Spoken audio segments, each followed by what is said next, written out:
When you mix salt into water, you normally get a very safe product, like salt water. But under special conditions, mixing the two together can result in a massive explosion. So today, that's exactly what we're gonna try to do.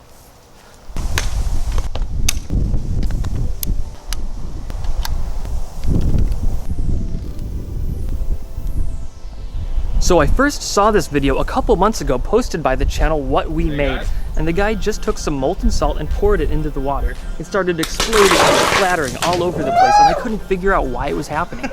Was it a chemical reaction or a physical reaction? I couldn't figure it out, but what I do know is I had to try it for myself. So with the help of a high-speed camera, we should be able to tell exactly what's going on. So I'm going to be using this Morton kosher salt, but I'm pretty sure that any table salt will work. And yes, you actually can melt table salt. It has a melting point of 1,474 degrees Fahrenheit or 801 degrees Celsius. When it's molten, it's very water-like and fluid, but it quickly hardens into a mass of crystals, and it makes a cool noise when it cools down. This is a small stainless steel shot glass crucible I found at the thrift store, and it holds about 50 grams, okay, exactly 50 grams of sodium chloride. Next, I put it into my furnace, turn on the propane, and just blast it until it melts.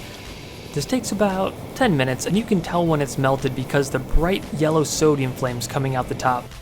Well, let's put it into my high-tech pouring device and see what happens.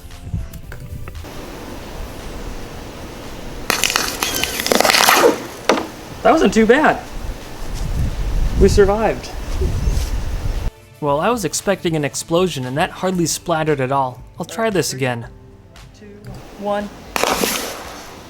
Alright, now I'm getting pretty disappointed. I thought this would explode, so I heated it up really hot, and I said I'm going to pour it in as fast as I can. And 3, 2, 1. Oh my god! I got it. No way. This explosion was totally awesome and a total surprise. I was expecting a little bit of splattering, but what I got was like a full-on powerful explosion. Look at the cavitation bubbles on the glass, and it just shattered it and blew that fish tank glass across my yard. I still don't know what's going on, and I think we should try again. Plus, an experiment has to be repeatable to be valid.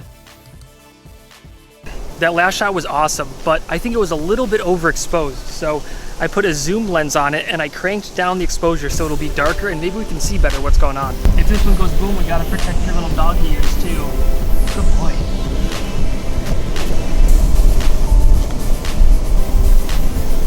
Three, 2, 1. Oh, I'm so scared. Yep, that was an explosion. Even at 7,000 frames per second, the explosion is nearly instantaneous. You can see just a small amount of sodium chloride salt could create this huge gas bubble. And just when I think it's over, there's more little explosions happening on the inside surface of this gas bubble. And just when I think it's done, boom. You know, that actually looks pretty peaceful. I mean, pretty peaceful for a cloud filled with molten salt expanding at several thousand feet per second that's trying to kill you. Still looks pretty nice. A close-up view was really interesting. Now I wanted to see what a wide-angle shot would look like. 2,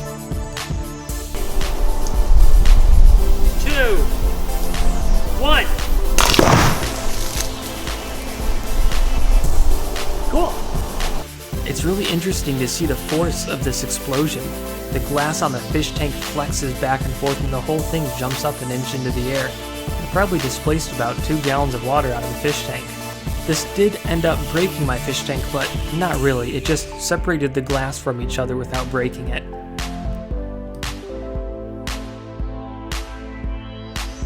Now we're bumping it up to 21,000 frames per second. A little bit smaller resolution, but we gotta try.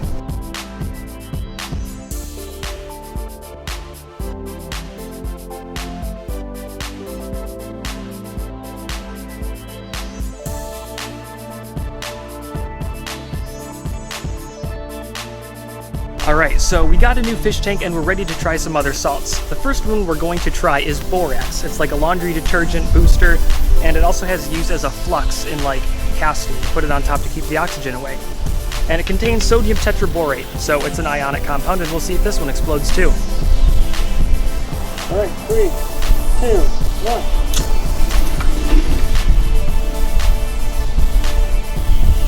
1. I'll make these next few clips quick because nothing really crazy happened in them.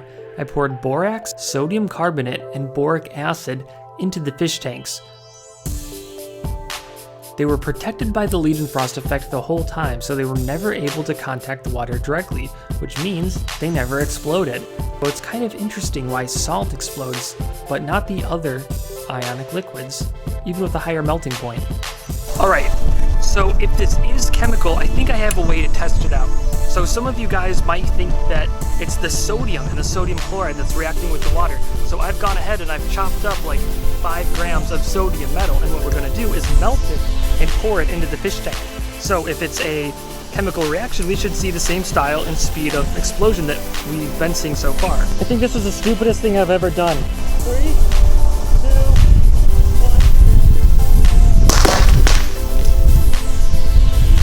Well, that was pretty interesting and scary. Let's check the high speed. Sodium metal reacts pretty violently when poured into water as expected, but isn't as violent as a molten salt explosion. So what I'm going to do is take the 2 clips, put them side by side, and see exactly how powerful each one is. Between molten sodium and molten salt, there's a clear winner, and that is molten salt. I think the problem is the sodium can't get under the water fast enough, so it explodes right on the surface. Okay, I think I've got this figured out. I'm 99% sure this is not a chemical reaction, and I think I can prove it. I filled up a small stainless steel container with pH neutral water. I tested it for acids and bases before, and there was no change. Next, I poured in some of the molten salt. If this was a chemical reaction and the sodium was reacting with the water, or the chlorine was reacting with the water, we would see either an indication of pH gain or pH loss. So I did that, I poured it in, I tested it, and there was no pH change. The water was still neutral. Okay, so I think this is a purely physical reaction, and let me show you what I think is going on. Say this piece of putty is a piece of sodium chloride falling through the water, okay? So when it's falling through the water, I think a piece of water, a drop of water, I don't know, gets caught inside of the glob of the sodium chloride. And when that happens, that water is going to get super hot and it's going to turn into steam. So that's going to expand to about 1,600 times its size in a fraction of a second. And then all this is going to react with more water and more water and more water because it's getting blasted out from the initial one, and suddenly you've got this big thing and there's sodium chloride going everywhere and the whole thing just explodes. It's an exponential function, which means it's an explosion. It's still a mystery why the Leidenfrost effect breaks down for sodium chloride and not for the other salts I poured in the water. That's still unexplained. I can't explain it. Maybe one of you guys will have a better idea. Finally, I would like to thank Nathan at Aimed Research for letting me borrow this high-speed camera. I've got tons of cool stuff to do with it. Now, Nathan rents high-speed cameras, and they're an extremely affordable price, so check out the website. The link's down in the description, but don't rent it yet, because I'm still using it, all right? See you next time, guys. I hope you enjoyed this video. Bye.